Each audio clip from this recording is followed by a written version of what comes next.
मेरे जज्बात से इस कदर वाकिफ है मेरी कलम, मैं इश्क भी लिखता हूं तो इनकलाब लिख जाता है। जी हाँ दोस्तों, आपने सही सुना।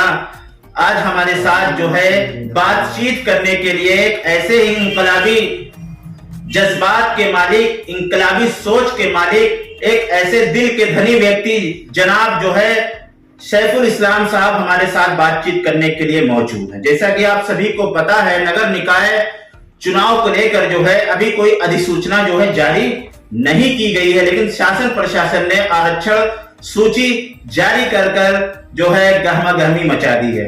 इसी क्रम में जैसा कि आप सभी को पता है, मछली शहर नगर पंचायत की सीट जो है अनारक्षित हो गई है। बहुत बड़े बड़े दावेदार जो है सामने आ रहे हैं, लेकिन इसी क्रम में मछली शहर नगर की जनता के लिए एक ऐसे चेहरे जो किसी पहचान के मोहताज नहीं है, हमारे साथ आज बातचीत करने के लिए जनाब सैफुल इस्लाम एडवोकेट जी। जैसा कि मैं आपको बता दूं, सैफुल इस्लाम एडवोकेट जी जो है हमेशा जो है समाज सेवा के माध्यम से जनता को अपने प्रति समर्पित कर देते हैं। और मैं आपको बता दूं, अधिवक्ता पेशा एक ऐसा है जो समाज सेवा है, समाज सेवा के माध्यम से लगातार जो है सर्व समाज के लिए हमेशा कार्य करते रहते हैं। और जो है इस बार उन्होंने सोचा कि मैं किसी पद पे रहकर चुनाव लड़ूं और जीतूं और जनता के लिए कार्य करूं। इसी की बात को लेकर मैं आज बातचीत करना चाहूंगा जनाब सैफुल इस्लाम साहब से। सर बहुत बहुत स्वागत है आपका हमारे चैनल में। जी बहुत बहुत शुक्रिया आपका हाफिज साहब, आपने बहुत वक्त दिया।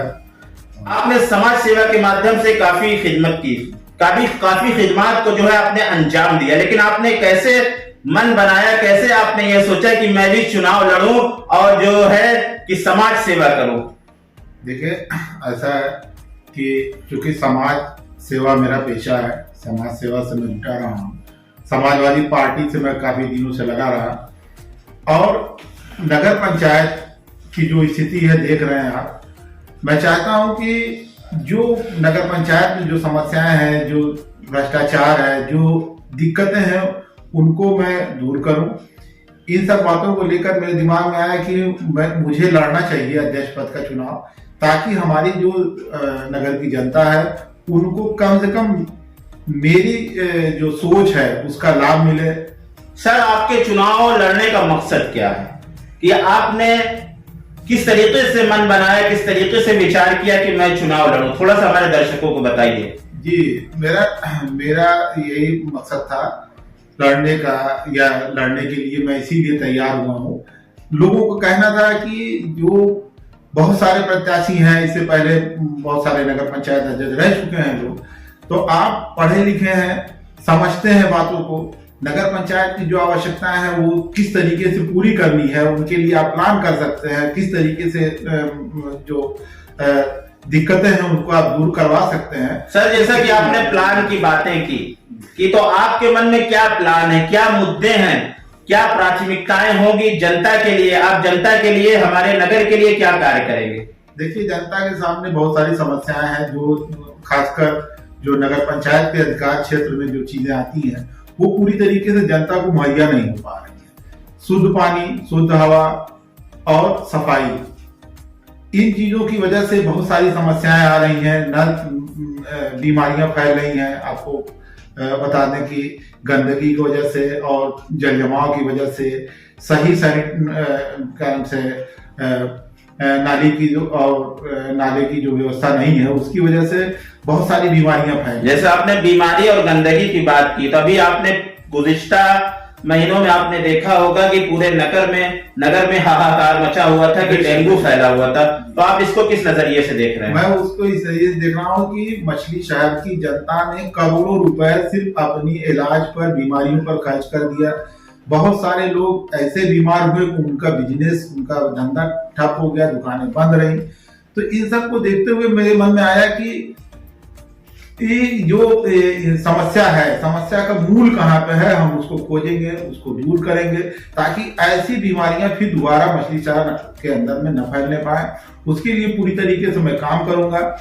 दूसरे, जैसे कि हमने पहले भी और उस पे मंचों पे या और दूसरे चैनलों पे बात हुई, तो उस पर मैंने बताया था कि नगर में जितने तालाब हैं, मछली तालाबों का शहर जाना जाता है, बिल्कुल चारों तरफ हमारे पानी भरा हुआ है, लेकिन गंदगी इतनी ज्यादा है कि वहां पे आप हाथ नहीं डाल सकते पानी में, कि जो आज से 10 साल पहले 15 साल पहले लोग उसमें नहा भी लेते थे, कपड़े भी धुल लेते थे, लेकिन आज कंडीशन ऐसी है कि इतनी गंदगी फैली हुई है कि आप हाथ नहीं डाल सकते। उन सब वजहों से बीमारी बहुत तेजी के साथ फैल रही है।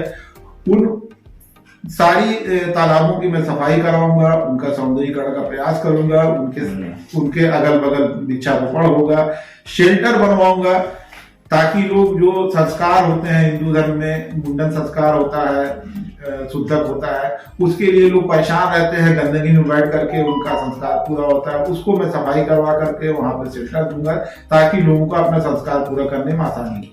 साथ में अगल बगल आस पड़ोस में बहुत सारे कब्रिस्तान है मुसलमानों के, जिनमें आने जाने तक का रास्ता नहीं है, बड़ी बड़ी खड्डे हैं, खाइयां हैं, रास्ते नहीं है, उनके लिए हम रास्तों की व्यवस्था करवाएंगे, ताकि लोग आसानी से अपने मुर्दों को दफन कर सके। वहां साफ सफाई की व्यवस्था नगर पंचायत की देखरेख में होगी। सर, जैसा कि गुज़िश्ता 2017 की मैं बात करूं, तो 2017 में नगर पंचायत मछली शहर का चुनाव किस पार्टी ने जीता था? नहीं, पिछला चुनाव हमारी पार्टी ने जीता था, यहाँ पे नगर पंचायत अध्यक्षा। तो उनका जो है 5 साल जो है कार्यकाल मुकम्मल हुआ, तो उनके कार्यों को आप किस नजरिए से देख रहे हैं? उन्होंने अपना जो भी प्रयास था, उन्होंने प्रयास अपना पूरा किया, जो भी उनके मतलब समझ में आया, उन्होंने अपने काम को अंजाम दिया, और बाकी उनके काम पर मैं कोई टिप्पणी नहीं करना चाहूंगा किस तरीके से काम हुआ। तो सर, जैसा कि आप चुनाव लड़ना चाह रहे हैं, आपने अपने मुद्दों को बताया, तो सर नगर की सुरक्षा और मान सम्मान के लिए आपने क्या सोचा है, क्या करेंगे आप? देखिए, नगर का आम नागरिक हमारे साथ जुड़ा हुआ है। अगर नगर की आम नागरिक को कोई समस्या होती है तो मैं 24 घंटे उसके लिए तैयार हूँ। ठीक है। सुरक्षा का मामला ये है कि इसकी सुरक्षा का देखरेख तो पुलिस प्रशासन करती है, उसके लिए फिक्स है। बाकी अगर कोई ऐसा मैटर होता है जिसमें सुलह समझौते की बात हो सकती है, या हमारे स्तर से कोई ऐसा कदम उठाया जाए कि ताकि आने वाले समय में कोई तनाजा या कोई झगड़ा कोई हो, वो अपने स्तर से मैं निपटाने का पूरा प्रयास करूंगा कि लोगों के बीच में खाई कम हो और आपसी जो मतभेद हो कम हो, हमारा भाईचारा बढ़े लोगों के बीच में। इस तरीके से हम काम करें। सर, एक आखिरी सवाल सर, क्या आप जो है मछली शहर नगर में जैसे कि बहुत सी बड़ी समस्याएं, जैसे कि बच्चों के खेलने के लिए कोई पार्क नहीं है, ओपन जिम नहीं है, लाइब्रेरी नहीं है, और बड़े हॉस्पिटल कॉलेजेस नहीं है, तो इनको आप किस नजरिए से देख रहे हैं? इस पर आपने क्या विचार किया? जैसे कि आप एक पढ़े लिखे फील्ड से आते हैं और बहुत बड़ी डिग्री आपके पास है, आप हमारे उस्ताद मोहतरम भी हैं, तो आप बताइए क्या किस नजरिए से आप देख रहे हैं? देखिए, जो भी आपने बताया ये सब हमारे संकल्प पत्र में आपको मिलेगा। जब हम संकल्प पत्र जारी करेंगे तो आपको हम बुलाएंगे और आपके सामने पेश किया जाएगा। बहुत सारे प्लान हैं। अगर हम ब्रीफ में आपको बताएं, डिजिटल लाइब्रेरी यहाँ बनवाने का प्रयास किया जाएगा नगर पंचायत के माध्यम से, और यहाँ के लोगों के माध्यम से हम उसमें डोनेट करवाएंगे। हमारा प्लान ऐसा नहीं है कि नगर पंचायत ने बना दिया और उसके अंदर न बुक है न किताबें हैं, किताबें आई तो कहाँ चली गई, ऐसा नहीं है। पब्लिक खुद उसके अंदर इंटरेस्ट लेगी और पूरी तरीके से वो लाइब्रेरी चलेगी। मैं चाहता हूँ, मेरे एजुकेशन फील्ड से मेरा जुड़ाव रहा है। मैं 4 साल यहाँ नगर में कॉन्वेंट चलता था, बेबी केयर कॉन्वेंट, मैंने वहाँ पढ़ाया है। मेरे बहुत सारे स्टूडेंट भी हैं यहाँ पे। मछली शहर में लगभग 700 लड़के हमारे स्टूडेंट रहे उस टाइम में, और लोग आज भी इज्जत करते हैं हमारी। तो हम चाहेंगे कि यहाँ से, क्योंकि देखिए हमारा IAS PCS और दूसरे कंपटीशन में मैंने बिल्कुल भाग लिया, तो मेरा प्लान है कि यहाँ पे लोगों को एजुकेशन के लिए जो भी हेल्प मुहैया हो सकेगी मैं पूरी तरीके से करूंगा। ओपन जिम की बात है, देखिए पहले मछली शहर में चारों तरफ खाली जमीनें थी, बच्चे खेल लेते थे। ऐसा नहीं है, आज की डेट में सारा प्लाटिंग हो गई है, नगर का विस्तार हो रहा है, तो खेलने के स्थान एकदम बिल्कुल तरीके से समाप्त हो गए। उसके लिए मेरा प्लान होगा कि नगर के नजदीक में कहीं पे ऐसा एक स्थान निश्चित किया जाए जहां पे बच्चे जाकर के खेल सकें।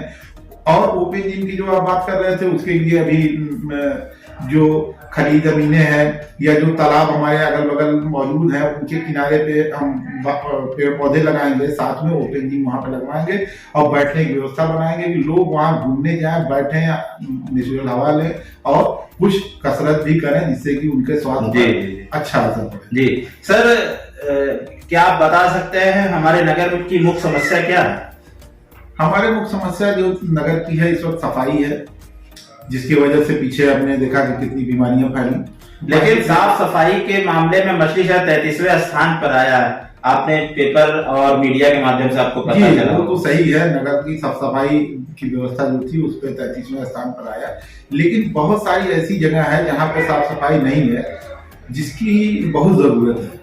उसके वजह से यहाँ पे बीमारियां फैलती हैं या कोई दिक्कत आती है, उसको भी हम वहां तक जाएंगे, तह तक जाएंगे। दूसरी चीज, नगर में एक और आपको हम बता दें, नगर में बहुत सारी दिक्कत, सबसे बड़ी दिक्कत जानते क्या है? आज की डेट में सड़कें बनी हैं, क्रॉसिंग बनी है, लेकिन सब टूट जाती हैं। हमारे पास कोई ऐसा सिस्टम, हमारे पास हमने देखा कि नगर पंचायत पास ऐसा सिस्टम नहीं कि एक ईंटा उखड़ जाए और तुरंत कोई मिस्त्री आकर उसको बना दे। जब तक कि काफी सड़कें टूट रह जाए तब तक वो पूरी तरीके से कंप्लीट नहीं होती। तो मैं अपने नगरवासियों से वादा करता हूं कि अगर मुझे उन्होंने अध्यक्ष पद के लिए चुना और नगर का कारोबार मेरे हाथों में सौंपा, तो मैं वादा करता हूं कि कोई भी ब्रेकेज, कोई भी टूट फूट होती है तो तुरंत में मेरा एक मिस्त्री फिक्स रहेगा, वो एक कढ़ाई मसाला लेकर के, एक ईंट ले जाकर के वहां पर रिपेयर करेगा ताकि आगे उसको रोका जा सके और कोई दिक्कत आगे फैलने ना पाए। ठीक है सर, किस पार्टी से चुनाव लड़ेंगे? मैं समाजवादी पार्टी का कार्यकर्ता हूँ, समाजवादी पार्टी से ही चुनाव। अगर पार्टी ने अगर आपको टिकट नहीं दिया, किसी अदर कैंडिडेट को टिकट दिया तो क्या करेंगे? अगर पार्टी ने उसको टिकट नहीं दिया तो किसी अदर कैंडिडेट को दिया, मैं उसके साथ पूरी तरीके से लगा रहूंगा, उसका पूरा समर्थन करूंगा, उसको जिताने का पूरा प्रयास। ठीक है सर, बहुत बहुत धन्यवाद, थैंक यू। जैसा कि आपने देखा कि हमारे साथ हमारे उस्ताद मोहतरम जनाब सैफुल इस्लाम एडवोकेट जी मौजूद थे। इन्होंने अपनी बातों को बहुत ही अच्छे अंदाज में, बहुत ही बेबाकी से रखा। इसी तरीके की खबरों को देखने के लिए आप हाफिज नियामत को फॉलो करें। तब तक के लिए दोस्तों मैं अलविदा चाहूंगा। जय हिंद, जय भारत।